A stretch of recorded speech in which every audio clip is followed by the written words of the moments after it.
welcome back to another episode of Quest for the Golden Creeper Season 2, The Rebirth. This is episode 49! Woo! We're almost to episode 50, and that is something, that's going to be something very special. Man, these gas are loud. Anyways, no, in the last episode, I'll deal with that later, because that might actually spawn a gas one day. In the last episode, I did a few things. The first thing we did was we broke through the bedrock ceiling using the dragging egg falling through unloaded or lazy loaded chunks, as you can see right here. So we'll be doing something up here eventually, but for now I am not going to be doing anything up here because there is no need right now to actually do something up here, which is great. I also did this in a hurry because I don't... in 1.13, I need to get my thoughts together. In 1.13, Dragon Egg duping is broken. So I kind of wanted to do that. Right after I heard that, I was like, I need to get this done. So I'll do it. I was working on episode 47. I was like, I'll do that in episode 48. And I did it in episode 48. So let's come down here because this is the other place we worked on. It is my tunnel to my cactus farm, as you can see. Not a standard tunnel. Still needs a little bit of work. Some grass needs to be put back with some flowers because during the episode when I was removing blocks, lava would always pour out and things like that. It was a very, very nasty time. I'm actually recording this right where I left off, so I still need to put some coal, do some coal iron blocks to add some detail and put some leaves in for some lighting. But for now, in this episode, let's go through this portal to our cactus farm because I've done a little bit of work off camera. The first thing you're going to notice is the furnace arrays have actually switched sides and there are some chests. These are some storage. So over here, this is where we're going to be storing filled shulker boxes. So cactus and dye is going to be over here. And then over here, right over here is going to be where our shulker boxes go. I've already put in a system that I've been planning in creative to make over here, so that is what that is. I've done a little bit of work up here really quick just to show you, just to get it out of the way. I just put some glass right around this perimeter and slabbed the top to prevent mobs from getting to me. I've also been working on a little bit of building. I put stone bricks around all the ice. And I did a little pillar thing right here, which looks pretty cool. It's going to look better in 1.13 when the water mechanics are changed, if anyone's been keeping up to date on that. I haven't messed with any of the snapshots because the snapshots are very, very dangerously unpredictable in this the newest update because they can corrupt your world and things like that because they're changing a lot of things with like world generation and other things like that. But besides the point, so we have a little redstone over here. This is actually all the cactus down here is stored down here and it is moved up here. I actually need to just might as well do that. Store this dropper elevator puts the cactus in these hoppers, which distributes them into the furnace array. We have the item distribution channel down there, which falls into here, into a shulker box eventually, but for now, I am working on some redstone for it. This is bulk storage for some cactus that is going to be smelted into dye because we need a bulk storage, I think, in case this doesn't keep up, it's not fast enough, and if we run out of charcoal or coal or any smeltable items. Right now, I'll actually talk about the more smeltable items in a minute. Right now, I'm trying to make a system, sugar box dispensing system. I'm not making Il Mango's design because it's a little bit tall and it's not too spacious, I would say. Of course, there's a hopper clock down here where this dropper is. I've been using it to smelt up a couple items such as this nether brick over here from the nether rock we got in our big dig, and this is where so I need to actually go back home because I need to do one thing. I need to look at the shulker box unloading system we made in the previous episode. I think I know I've been trying to do it a different way over here. I've been trying to measure the shulker box the unloading system through this hopper right here, because like Il Mango's design uses this hopper. When it fills up with 22 items, it breaks the system. Actually, I do need to. That is actually a wonderful idea now that I've suggested it, but I'll do that off camera really quick and then go home because I do have one thing to show at home. So I'm gonna finish this little thing up here, then I'm gonna head home to, if it doesn't work, I'm gonna head home to look at my Shulker box unloading system for the sugarcane, and then we'll come back here to finish off to complete this project, the redstone of this project in today's episode. So, in all actuality, we don't need to go back to my base. I actually figured it out, the redstone out, so I can demonstrate it right here. I'm just gonna put in the items right here. And once it hits the right thing, there we go, it dispenses. And we have a shulker box, and it is loading, so that is fantastic, I would say. Fantastic. So, let me just explain what is happening. It is simple enough. So, what is happening is, once this shulker box gets filled, this hopper will fill it with 22 items. So, the items then will be read by this comparator. And once, it's not 22, it's like 25 items. 25 items in a hopper makes a signal strength of 2. So the first thing that happens is, the signal strength of 2 gets read down here. And sent over here, there's a comparator, let's just put this box, not a comparator, a repeater right here that goes into this. And this is a monostable circuit, a rising monostable circuit, so it gives a 1-tick pulse. So that it makes this easier, because it also makes it easier because when the redstone turns off, it doesn't get activated by the observers again. So this observer reads it first, breaking it, and this one a tick later does it again and pulls it back, and all before the dispenser dispenses the next shulker box. And once the items are gone, this system is disabled until another one comes in, because this would go up, and such is that. So it is pretty compact, I would say. It fits in a nice snug area, so we don't have to worry about it. The real stuffy part is gonna be to get all the shulker boxes in there. Over here is the shulker boxes that we're gonna have to be unloading, which is nice. So I'm gonna have to make a system that goes all the way over here for these ones, and then another one that goes over here as well. So right now I'm gonna be building up this other shulker box unloader, and then we're gonna continue working because we have another system we need to make, and that system is gonna be the system that distributes the shulker boxes, because there's a reason why I have shulker box storage up there, and you'll understand that in a minute. So let me get to work. So I got the other one built up. It is a lot compactor than the other one just because of the more tight space, as you can see.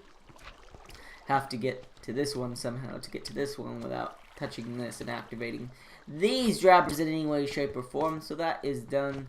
Monostable circuit right here, a couple repeaters, and boom, it should work just fine. Haven't tested it, don't really want to right at the moment, but it is good. Same thing for over here, activates that, which activates that dropper, which is fine by me. So that is good. Now I'm going to do one quick thing. We're going to jump into my creative testing world just to show you the plan for this area right here. And then I might try and recreate it in this world, but I highly doubt I'm going to be actually able to, because I think I need to do it a different way. So let's get into that creative world to show you what I'm talking about.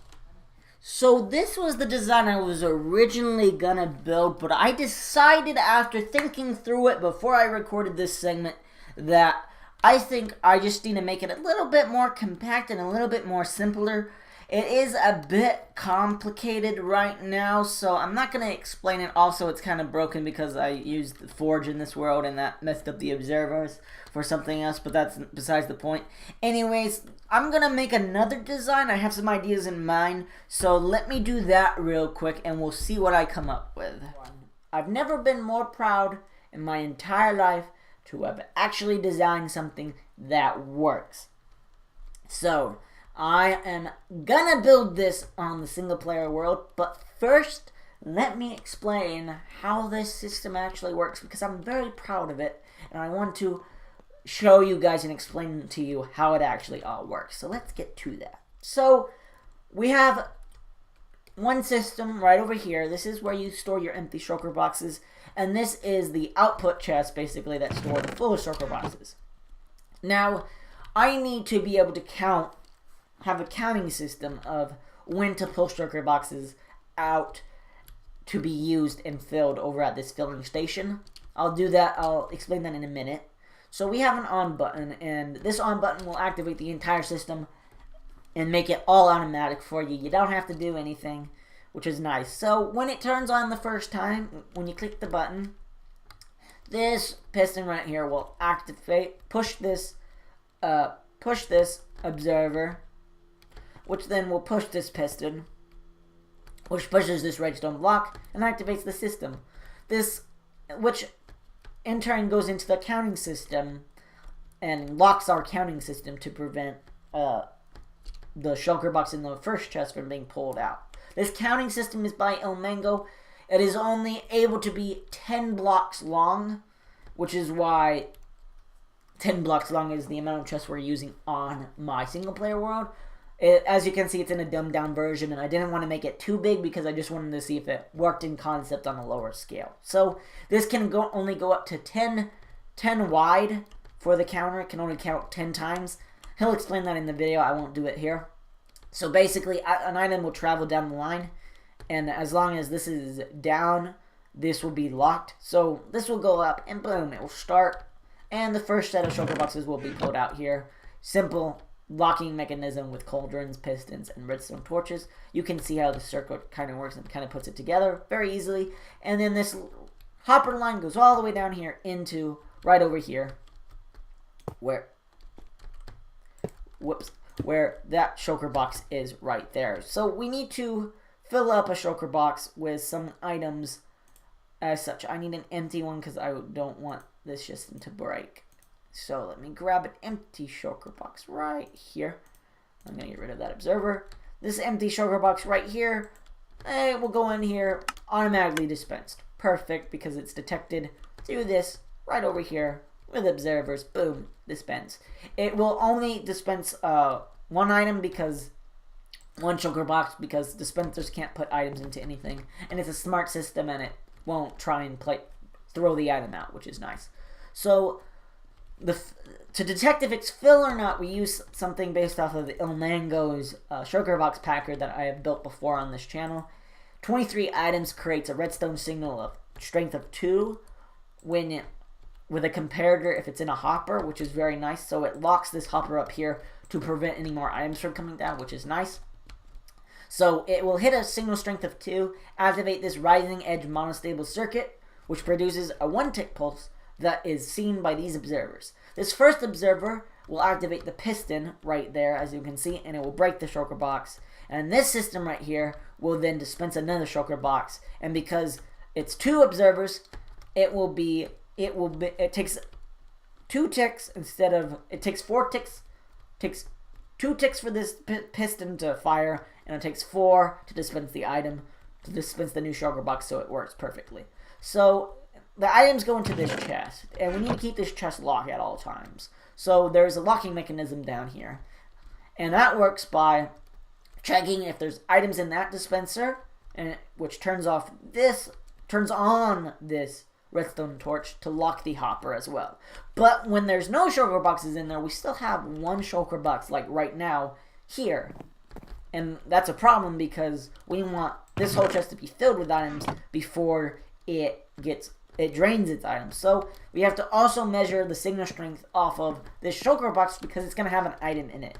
When it immediately gets dispensed, it's going to have an item and the system is going to stay on, which will be nice. So we don't have to worry about it preemptively firing, which is good. So why there's a comparator right here is because we need this chest to just have one item in it at most, which is nice. And when it's filled, that means it will lose all of its items, and that's what we want. This to be filled with 54 shulker boxes. Once this hits a single strength of 0, this line will be deactivated and activate this counter over here, and it will move on to the next one, and the next batch of shulker boxes in the next chest will be called on over and set into the system to be packed. Over here we have the system that allows us to fill one chest with shulker boxes completely without filling any hoppers behind it, because these hoppers get locked once the chest is filled. How does that work? Well, these hoppers down here, the hopper going into this dropper will always have a shulker box in it, because how comparators read off of hoppers is when items go through, it will always stay on. It won't like blink on and off. It will always stay on, which is very nice. And that's what we want. We want this to always be on. And we have a decay clock right here because that's going to be important in a minute. But this will turn on and it will hit this torch tower, turning off this signal right here. And this piston will then retract. And that is important because once it turns back on, we need it to extend for this observer to activate this line. What does this line do over here? Well, it is a decay counter, and I'll leave a link in the description, not a description in the description, a link in the description to the video I saw this, and I knew it existed, but I couldn't remember it, and then once I found it, I was like, this is perfect for what I need. So every time this dropper right here gets powered, it will dispense an item in here, and then this will dispense it back, and it will create it will go up by 1 signal strength, so it's a signal strength counter. So once it hits 5, it will keep going up, lock. This one will be filled, this one will get locked, this one will be filled, that one will be locked, and so on and so forth. There's a reset button down here. You have to hit this line to get this to a signal strength of 15 to reset the entire thing. So boom, resets, which is nice. So once this hopper is empty and the last shulker box has gone in here, we need it to wait a little bit to actually travel to the chest. Right now, this might be a little overkill for this system. I don't know if it's going to actually work for 9 chests. I have to test that out. I don't know how long this decay clock actually is. I need to actually time it to figure that out. But this guarantees that all the chests will be filled before the hopper is locked. Because hoppers, for those that don't know, hoppers pull before they push, which is how this works. So how do I shut off the system now? Because that's what I want. I want the system to be reset and shut off. So to do that, there's a simple circuit right here. Let me remove this because I don't want anything breaking. There's a simple circuit right here, and it has to do with comparators subtracting signals. This has 26 items of non-stackable items. Any item, a non-stackable item, which creates a signal strength of 14. This chest has a full 54 non-stackable items in it, so it's a full chest of shulker boxes. That creates a signal strength of 15, and which produces a signal strength of 1. To prove that, I can just take this out, and it turns off, because there is 14 minus 14 is 0, and then 15 minus 14 is 1. So this comparator reads the signal strength of 1, and resets this system right here. So when these chests are empty and I decide to refill this and activate the system once again, it will restart. So this line then over here, it will activate this piston again because this button will only activate it once, and that means this block over here gets pulled back over here and the whole system resets itself. And basically it will turn off once this chest is empty, and clicking the button again will restart the entire thing over again. So that is nice. So that's basically this design in a nutshell. I will be doing a video on it.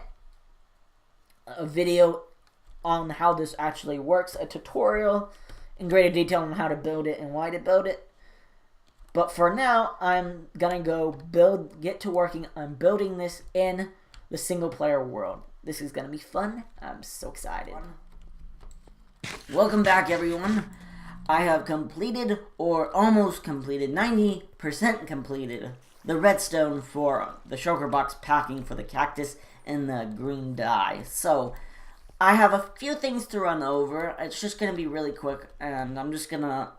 you guys have already seen it. I've already explained how most of this works, so you probably recognize most of it. There's a couple changes that I did have to make that I did not foresee when making this. So the first one is one of the dye packers is gone because I only need one. I don't know why I needed two. And the reason for this is the distribution of the items would have been very difficult, in all honesty, to get right. So that's why I decided to make it only one, because I have no idea how well I could have gotten it to split up, and then I would have had to do a lot of redstone changes to make sure that once it was half the shulker boxes, they're emptied, they go into the same system, and yada yada yada. So much more complicated than it need to be. There's just a water stream taking now the dye to this area, and the packer should be able to handle it just fine. It's 9,000 items an hour a hopper can actually transmit, so that's fine. You can see there's a lot of janky redstone, it looks like, over here, and that's for a reason.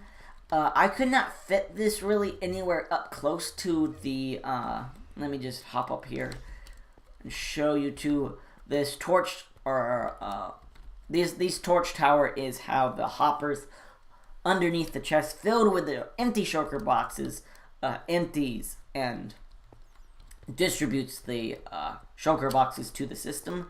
And the reason that the comparators, there's so many comparators, is the signal strength needs to be carried, and comparators always keep the signal strength stored, so this will always be the same signal strength as it is down there, which is very important.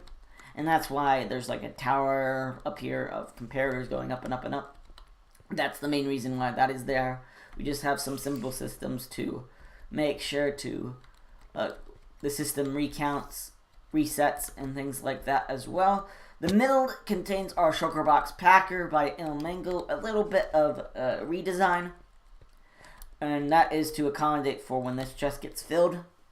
I think I need to still redesign it because I just realized I think I might have a flaw in it, and that it's not reading off of this per se, but it's reading off of a couple other things, which I don't think I want, and I can probably just change it up a little bit. I need this to be always locked, which will be really easy to do, and I can actually get a signal read off from over here to actually probably reset the system. But anyways, just a simple, right over here, this is to lock it, as you saw in the creative world I showed you, to make sure that this is always, this will be depowered once this is empty, and once the shulker boxes are empty too. I actually could do it from the side now that I'm thinking about it, where this glass is, because that's what I really need to do once the shulker boxes are empty. So yeah, I can do that pretty quickly in a minute, but I'll do that off camera. And over here, this is some little bit of redstone that this observer will know when the first shulker box is inputted in the system to dispense it, so that it won't, just no shulker boxes will be dispensed at all. That's the reason for that. And then over here, this is an equal distribution system, or an attempt at it. I don't know if it exactly works with shulker boxes, but it basically, when an item comes in here, it is enough signal strength to deactivate these two hoppers, and then it will go into the chest, and there will be two by the time this reactivates, and they will be separated evenly into the dispenser. So I hope that works with shulker boxes. I think I know it works with items, but we'll see how it works with shulker boxes, which is going to be a little bit more difficult, I would say. So yeah, that's pretty much all I've done for it. So this is going to be the end. Just have a couple issues like over here. This is one of the item chutes and things like that. Still need to hook up this item elevator and such.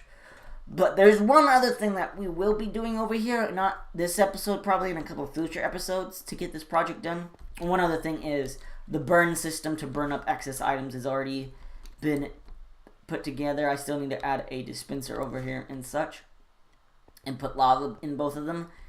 I will be changing up the cactus design just a little bit because there is a lot of lag. I was doing it in a creative world, the design I wanted to, just stacking it all the way up to the top. And it causes a lot of lag because there's so many entities and so many random ticks.